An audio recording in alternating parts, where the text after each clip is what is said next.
The real reason your real estate leads don't convert into trippings. Marami kang leads pero walang nagpapatripping. Hindi targeting ang problema, hindi budget ang problema. Here's the real reason bakit hindi sila nagko-convert. Reason number 1, your first message doesn't build trust.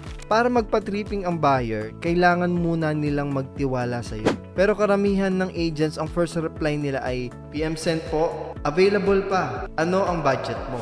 Walang value, walang guidance, and walang personalization. Kung hindi mo sila ginagabayan, hindi sila magpapakita sa iyo in person.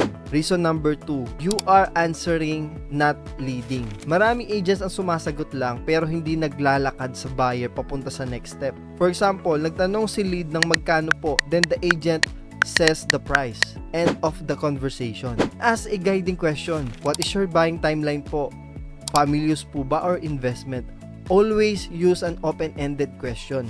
Kung hindi mo sila ini-interview, hindi mo sila madadrive papunta sa tripping. Reason number 3, you are not creating urgency. Even if interested ang buyer, kung walang urgency, hindi sila gagalaw. Buyers move when they see limited units, price increase soon, promo deadline, available tripping schedule, and the risk of missing out. Ang pinaka-effective na agents ay marunong mag-create ng reason to act now. Hindi panghaharas pero tamang timing at tamang positioning. Remember, you don't convert leads by giving info. You convert by giving clarity, trust, and direction. Guide them, build trust, create urgency, and set the tripping.